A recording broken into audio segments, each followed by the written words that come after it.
தலைவர் 173 தலைவர் மற்றும் சுந்தர் அவங்களுடைய படத்தை பற்றி ஒரு சூப்பர் டூப்பர் அப்டேட் வந்து வெளியாகி செம்ம வைரல் ஆகிட்டு இருக்கு. வெறித்தனமான ஒரு அப்டேட்னே சொல்லலாம். ஸோ இந்த வீடியோ கடைசி வர பாருங்க. இது குறித்து உங்களுடைய கருத்தையுமே நீங்கள் கமெண்ட்ஸில் சொல்லுங்க. லைக் பண்ணி ஷேர் பண்ணி சப்ஸ்கிரைப் பண்ணுங்க. ராஜ்கமல் ஃபில்ம் இன்டர்நேஷனல் கமலஹாசன் அவர்களுடைய தயாரிப்பில் ரஜினிகாந்த் அவர்கள் நடிக்கிற திரைப்படம் தலைவர் 173 அஃபிஷியல் அனௌன்ஸ்மெண்ட் ரிலீஸ் ஆச்சு. ஃபோட்டோஸோட பிரம்மாண்டமான ஒரு படமாக அந்த படம் இருக்க போகுது அப்படிங்கிறதுல வந்து மாற்று கருத்தே வந்து கிடையாது. இந்த திரைப்படத்தை வந்து சுந்தர் சி அவர்கள் இயக்குறாரு அப்படிங்கிறது எல்லாருக்குமே தெரிஞ்சு போச்சு. இப்போ அஃபிஷியல் ஃபோட்டோஸ் எல்லாமே வந்து ரிலீஸ் ஆயிருந்துச்சு. சுந்தர் சி அப்படின்னாலே சரி, அந்த கமர்ஷியல் சினிமாவில் வந்து ஒரு சூப்பர் குட் இயக்குனர்னு சொல்லலாம். காமெடி வந்து வெறித்தனமாக வந்து இருக்கும் அந்த படத்துலங்கிறது எல்லாருக்குமே தெரியும்.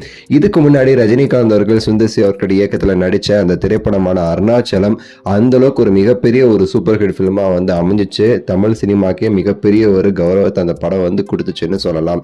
அப்படி ரஜினிகாந்த் அவர்களுக்கும் சுந்தர் சி அவர்களுக்கும் ஒரு பழைய பாஸ்ட் இருக்குது.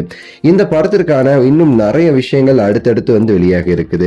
முக்கியமா காஸ்ட் அண்ட் க்ரோ, முக்கியமா இந்த படத்துக்கு வந்து ஹீரோயின் யாரா இருக்க போறாங்க அப்படிங்கிறது ஒரு மிகப்பெரிய ஒரு கேள்வியா இருக்குது. பலருமே நிறைய பேர் நம்ம விசாரிச்ச வரைக்கும் சொல்றது என்ன அப்படின்னா, சில பெரிய பெரிய பேர்கள்லாம் சொல்றாங்க ஐஸ்வர்யா ராய் இந்த படத்துல ஹீரோயின் அப்படின்னு சொல்லிட்டு வேற ஒருத்தர் வந்து குண்டு தூக்கி போட்டாரு. ஜெயிலர் 2ல நினைச்சிட்டு இருக்க வித்யா பாலன் கிட்டேயுமே பேசிட்டு இருக்காங்க அப்படின்னு சொன்னாங்க. முக்கியமா பாத்தீங்கன்னா நிறைய பேர் சொல்லி விஷயம், தமிழ் சினிமால இருந்தா கண்டிப்பா ஹீரோயின்ஸ் இருப்பாங்க, மற்ற பாலிவுட் டாலிவுட்லாம் போக போறது கிடையாது அப்படின்னு சொல்லிட்டு ஒருத்தங்க சொல்லியிருந்தாங்க. அவங்க முக்கியமா சொன்னது ரஜினிகாந்த் அவர்கள் வந்து கொஞ்சம் வயசான கேரக்டர் மாதிரி தான் இந்த படத்துல, அதற்கேற்ற மாதிரி தான் ஹீரோயினுமே லுக் பண்றாங்களாமா. சரண்யா மேடம் இருக்கிறதுக்கு வாய்ப்பு இருக்கு. நயன்தாரா அவர்களுமே இந்த படத்துல வந்து ரஜினி சாருக்கு பேர் பண்றதுக்கு வந்து ரொம்ப ரொம்ப வாய்ப்பு இருக்கு நயன்தாரா அவங்க பண்றதுக்கு அப்படின்னு சொல்லிட்டுமே சரி சொல்றாங்க. ஸோ இன்னும் ஒரு சில நடிகைகளோட பேர்லாம் வந்து வெளி ஆகிட்டு தான் இருக்குது.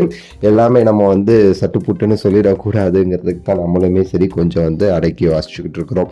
ஸோ நிறைய நடிகைகள் பேர் வந்து இருக்குதுங்க. நீங்கள் டைட்டிலில் பார்த்த அவங்க பேர் கூட இருக்கிறதுக்கு வாய்ப்பு இருக்குது அப்படின்னு தான் சொல்கிறாங்க. பொறுத்திருந்து பார்க்கும் த்ரிஷாவா கூட இருக்கலாம்னு சொல்லிட்டுமே இன்னொரு சைடில் பேசிகிட்டு இருக்காங்க.